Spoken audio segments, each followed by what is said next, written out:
Saudações em Cristo Jesus para você que está conectado no canal Verbo, Bíblia e Teologia. Eu sou o pastor Júlio Rocha e você é muito bem-vindo, muito bem-vinda a esse canal. Se você quiser estudar a palavra do Senhor com a gente, se inscreva no botãozinho que está logo aqui embaixo, amém? Aperte o sininho para não perder as notificações. Deixe o seu like também, que vai nos ajudar muito a fortalecer este projeto de ensino da palavra do Senhor. Meus irmãos, ultimamente eu ando meio polêmico, eu ando me metendo muito em algumas áreas de grandes discussões. Mas, irmãos, são dúvidas que os irmãos têm e, às vezes, pesquisando também, a gente percebe que há uma carência, uma procura por elucidação em certos temas que as pessoas têm dificuldades de entender. E nós vamos tentar aqui passear por uma delas. E o que acontece é o seguinte: hoje há um apelo muito forte com relação a maltratos de animais. E, logicamente, eu concordo com qualquer um que pensar dessa mesma forma. Eu acho que demorou muito para acontecer isso, amém? Não se maltrata animais, isso é fato. Mas a contrapartida disso tudo é que parece que se puxou demais para o outro lado. De natureza que ter um petzinho, né, e gastar fortunas até, vamos dizer assim, né, de dinheiro com um animalzinho de estimação tem levado pessoas a um patamar, a um polo que eu também não acho muito saudável. Mas até aí, tudo bem, eu não tenho nada a ver com a vida de ninguém. Tem pessoas que, por exemplo, não têm filho e diz que o cachorro é o filho, né? Tem pessoas que tratam o seu animal, o seu gato, o seu cachorro, né, ou outros animais exóticos, como se fosse, na verdade, um ser humano, e até beija na boca, e dorme junto, esse negócio todo. Também eu não tenho nada a ver com isso. Pastor, então o que você tem a ver com isso e qual é o motivo desse vídeo? É quando pega a Bíblia. A minha encrenquinha é quando se usa a Bíblia para respaldar aquilo que parece dizer, mas não diz. E vamos ao tema. Pets vão entrar no céu? Irmãos, que pergunta! Eu vou até chamar a vinheta, são 10 segundinhos, você já sabe. Se você não é inscrito, a vinheta dura 10 segundos. Mas dá tempo de ir lá embaixo, clicar no inscrever-se, amém? Deixar o seu like e nós voltamos depois da vinheta.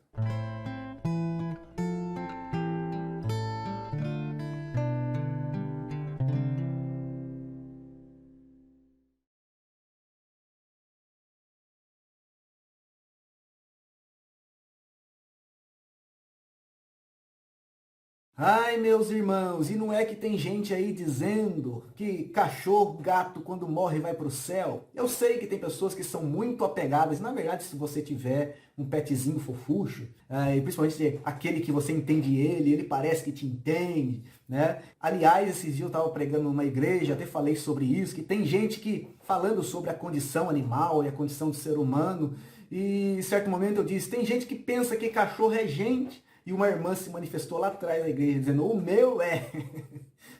Ela não aceitou muito o que eu falei sobre animais. Um outro contexto, logicamente, mas ela não quis saber nem do que eu tinha para dizer. E para provar para essas pessoas que se apegam muito a animais, que cachorro não é gente. Como é que faz isso, né, irmãos? Tem pessoas que falam assim, não, eu prefiro os animais, porque os homens eu não entendo. Né? Se você tem preferência para os animais, tudo bem. Né? Que você não entende o homem também, tudo bem. Né? Mas não vamos igualar as coisas, né, meus irmãos? Agora, chegar a dizer, vamos agora para o lado sério da coisa, chegar a dizer que animais vai para o céu, aí, irmãos, já é forçar uma coisa que a Bíblia deveras não diz. Mas espera aí, pastor, mas tem passagem bíblica que fala sobre isso. Eu sei até que passagens bíblicas são essas. Estamos falando primeiramente de Isaías, capítulo 11, do verso do número 6 até o verso de número 9. Vamos ler na projeção? Acompanha aí. E morará o lobo com o cordeiro, e o leopardo com o cabrito se deitará. E o bezerro e o filho do leão e a nédia ovelha viverão juntos, e um menino pequeno os guiará. A vaca e a ursa pastarão juntas, e seus filhos juntos se deitarão. O leão comerá palha com o boi, e brincará a criança de peito sobre a toca da áspide, ou da cobra, né? A cobra venenosa. E o já desmamado meterá a mão na cova do basilisco, e não se fará mal nem dano algum em todo o monte da minha santidade, porque a terra se encherá do conhecimento do Senhor, como as águas cobrem o mar. As pessoas usam esse versículo para advogar que pets vão para o céu, porque, primeiro, ela cita animais, e segundo, cita o monte da santidade de Deus, que as pessoas acham que é o céu. Culpa de quem? Culpa do método alegórico de interpretação, que na verdade não possui um método, não possui um conceito, não possui parâmetro, e as pessoas interpretam como querem. Mas a parte B do verso de número 9 já desmente toda essa exegese, essa forma errada de interpretação, porque está escrito o seguinte: porque a terra se encherá do conhecimento do Senhor, como as águas cobrem o mar. Isso aqui é uma profecia para o milênio. O milênio acontecerá na terra. E quem for arrebatado, quem for para o céu, vai para o céu, ficará lá 7 anos e voltará para a Nova Jerusalém, que ficará entre a terra do milênio e o céu de Deus. Amém? Ela pairará, ali diz a Bíblia. Amém, meus irmãos? Portanto, esse versículo não fala de animais no céu. Ele fala de animais na terra, durante o reinado de Cristo, por ocasião do milênio. Mas usa-se ainda Isaías 65 e 25, que diz mais ou menos a mesma coisa, com leves traços de diferença. Diz assim: o lobo e o cordeiro apacentarão juntos, e o leão comerá palha como o boi, e o pó será comida da serpente. Não farão mal nem dano algum em todo o meu santo monte, diz o Senhor. Da mesma forma, as pessoas que advogam que pets vão para o céu, eles usam esse termo, o Monte Santo do Senhor, para se dirigir ao céu. Mas nós temos que notar uma coisa diferente aqui. Temos uma coisa aqui muito importante, uma curiosidade bíblica dentro dessa reflexão. E eu quero mostrar para vocês. Olha o que Isaías profetiza: e o pó será a comida da serpente. Se nós olharmos no capítulo 3 de Gênesis, quando Deus amaldiçoa a serpente e determina algo sobre a vida dela, nós vemos o seguinte: Gênesis capítulo 3, verso 14. Olha que interessante. Então disse o Senhor à serpente: porquanto fizesse isso, maldita serás mais que toda besta e mais que todos os animais do campo. Uma maldição, preste atenção. Sob o teu ventre andarás e pó comerás todos os dias da sua vida. Isaías vem profetizando a mesma coisa. Veja bem, se estivesse falando de pet no céu aqui, a serpente no mínimo tinha que não comer mais pó. Tinha no mínimo que ser aperfeiçoada. No céu não entra maldição, diz o livro de Apocalipse, não tem maldição do céu. E a vida no céu sugere uma vida diferente da terra. Veja, a serpente logicamente não pode estar no céu. E se a serpente como animal não pode estar no céu, nenhuma outra criatura animal pode estar no céu. Amém? Só isso nos bastaria para matar essa questão. Entretanto, irmãos, nós devemos enfatizar que há um forte apelo, digamos, ideológico, né, também sobre essa questão animal, e de certa forma eu concordo, desde que sem exageros, sem polarizações, sem essa forçação de barra bíblica, amém? Mas, infelizmente, eu gostaria até de dizer o contrário. Se estivesse na Bíblia, se a Bíblia dissesse, se a Bíblia mostrasse, eu falaria, mas a Bíblia não mostra. E eu dou também algumas razões para os irmãos acreditarem no que eu digo com base na Bíblia, também pela razão para dizer, primeiro, que se um animal for para o céu, todos têm que ir. Isso é óbvio, né, irmãos? Não vai ficar animal na terra se todos forem para o céu. Se fala animal, fala todo gênero, vamos dizer assim, animal. Amém? Esse é o primeiro ponto. Então eu não vou nem comentar mais sobre isso, porque eu já falei aqui. Segundo, homens e animais são diferentes. O céu é prometido para homens, não para animais. Animais vão para onde, pastor? Assiste esse vídeo até o final que você vai ficar sabendo. Mas sobre a estrutura humana e sobre a estrutura animal, eu creio, irmãos, que não precisa nem nós discorrermos aqui, né? Estamos falando de tricotomia de um lado, dicotomia do outro. Estamos falando de um ser intelectual do lado e um ser instintivo do outro lado. Amém, irmãos? Acabou. Não importa o que você sinta, não importa o que você ache, o que você pense. Você pode pensar, você pode achar, você pode sentir. Mas, biblicamente, não há respaldo para animais no céu. Isso é a verdade que nós temos que falar. Em segundo lugar, Homens e animais participarão de redenção, mas são redenções diferentes para esses dois gêneros, o gênero humano e, se podemos dizer, gênero animal. A Bíblia nos diz, Paulo nos informa, que a redenção do homem é feita pelo sangue. Amém? Efésios capítulo 1, verso 7 nos fala sobre isso, em quem temos a redenção pelo sangue, a saber, o perdão das nossas ofensas. Amém? Colossenses 1,14, Paulo repete a mesma fala de Efésios 1:17, dizendo da mesma forma que a redenção do homem é pelo sangue. E nós temos, irmãos, N passagens bíblicas que falam da mesma forma. Amém? A soteriologia, o plano da salvação, foi feito para homens. Amém? Foi feito para homens, mas também abrange os animais. De que forma, pastor? Vamos lá. A redenção dos animais é feita pelo fogo. Acredita nisso? Ah, mas o fogo vai queimar os animais?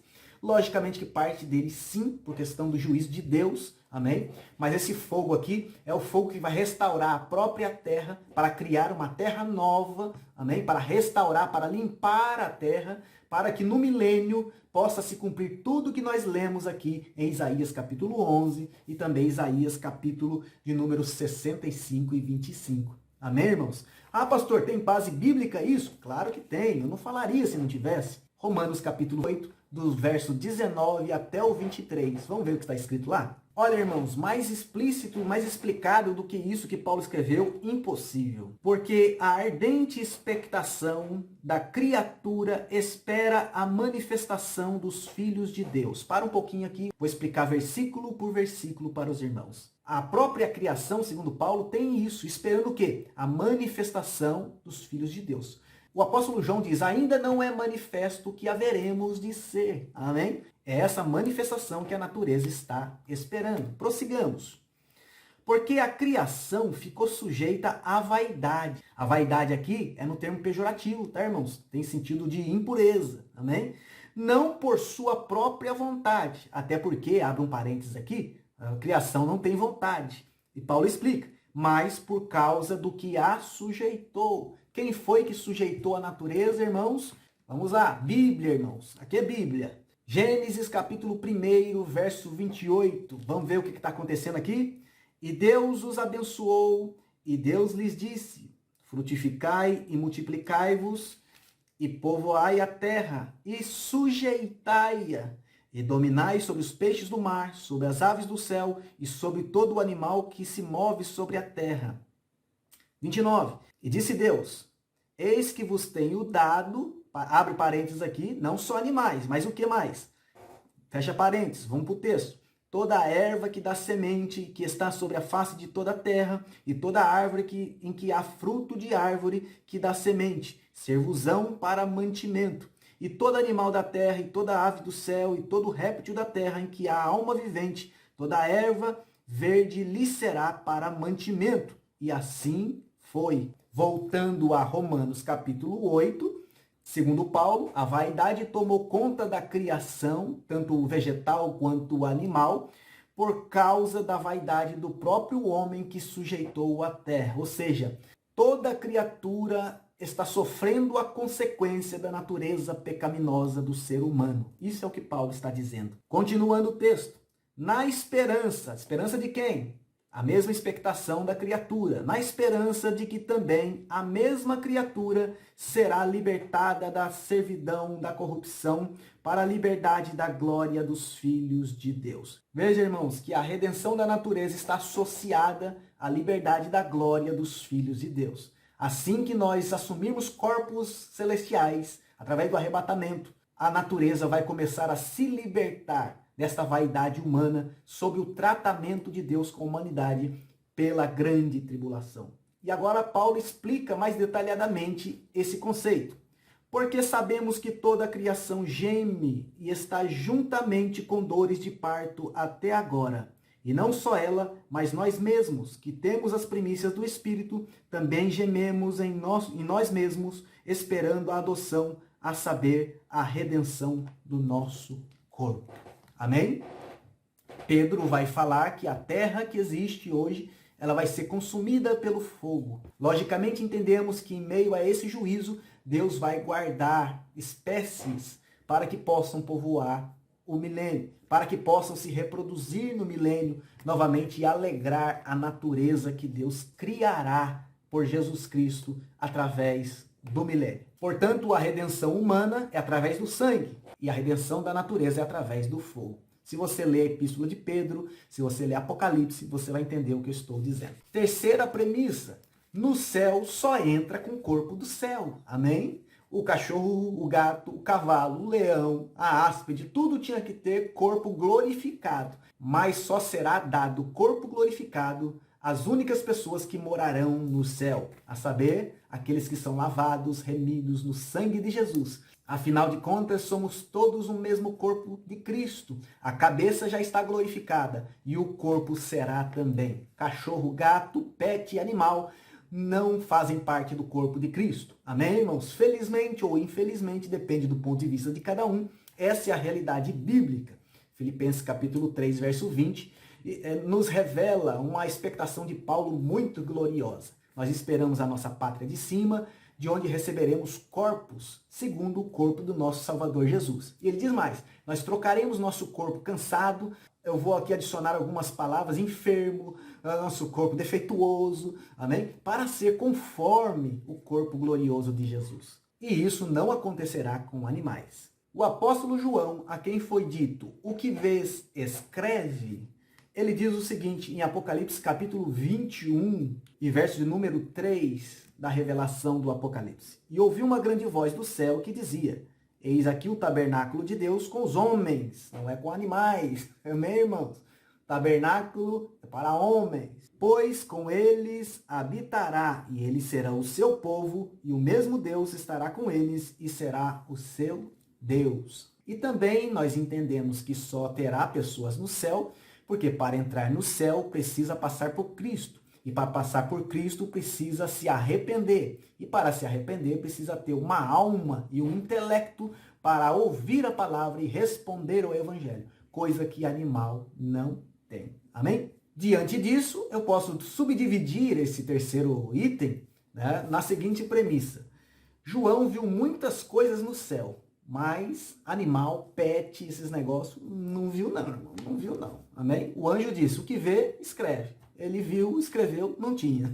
Amém? Lógico que o Apocalipse é um livro de linguagens. Amém, irmãos? Então os animais que lá estão provavelmente não vão refletir a realidade, a literalidade das coisas. Amém? Pelo menos não na sua maioria. Amém? Há diversas interpretações a esse respeito. Já as passagens que se referem ao milênio são todas literais, tanto quanto os animais e tanto quanto a maldita, expressão bíblica entre parênteses, da serpente, que Deus amaldiçoou lá em Gênesis, nós já lemos aqui, ela também estará lá, de forma literal. Amém, meus irmãos? E essa realidade do livro de Isaías, profética, vai contrastar com a realidade profética também da revelação do Apocalipse, que também tem as suas simbologias. Amém, meus irmãos? Resumindo a ópera. Pastor, quer dizer que eu assisti até aqui, então a conclusão é que o senhor realmente não gosta muito de animais? Não, não é isso, irmãos. Não é isso que eu penso, não é isso que a Bíblia pensa. Nós devemos tratar muito bem os animais, amém? Há casos que pessoas matam animais para alimentação, a caça. Isso é uma lei predatória dada por Deus em Gênesis capítulo 11, aliás. E nós lemos também no mandamento de Deus em Gênesis capítulo 1, né? Todos os animais vos será por mantimento. E ninguém come animal vivo, na verdade. Mas há exceções, amém? No geral, um crente que se preza, um crente que se diz crente, não deve nunca judiar de animais. E isso está na Bíblia. Provérbios, capítulo de número 12, verso 10, nos diz o seguinte. Ó que paulada. O justo olha pela vida dos seus animais, mas a misericórdia dos ímpios são cruéis. Nesse paralelismo poético, o sábio está querendo dizer que o justo trata o animal com bondade. Afinal de contas, se ele é justo, isso fala de integridade de vida, de alma, de espírito para com Deus. Se ele é justo, a sua justiça vai refletir sobre todas as coisas que Deus criou também. Não tem desmatamento, não tem abate de animais desnecessários. não tem crueldade, porque crueldade não faz parte do fruto do Espírito, e sim das obras da carne, amém? Mas a misericórdia dos ímpios, olha como ele classifica a crueldade, como impiedade. E impiedade não coaduna com o servo de Deus. Amém, meus irmãos? Devemos amar os animais, né? Não nos apegarmos muito a eles com idolatria, colocar no lugar de Deus, não. Trata o animal como animal, amém? Trate moderadamente. Nada que é polarizado é bom. Amém, meus irmãos? E eu espero que você não fique triste comigo se você tem um pet e acha que ele parece com gente, mas não é. Amém? E se você gostou desse vídeo, se ele esclareceu alguma coisa para você, trouxe algum ensinamento para sua vida, deixa o seu likezinho aí para nos ajudar a fortalecer o canal, nos ajudar a trazer mais conteúdo. Irmão, eu fico daqui torcendo, amém? Eu fico daqui torcendo que você aprenda alguma coisa, que você goste, deixa o seu likezinho e também se inscreva em nosso canal. Fazendo isso, você nos estimula a pregar a palavra de Deus e ensinar a boa e sã verdade através das Escrituras. Nós vamos ficando por aqui, nos vemos no próximo vídeo e até lá, se Deus quiser. Amém.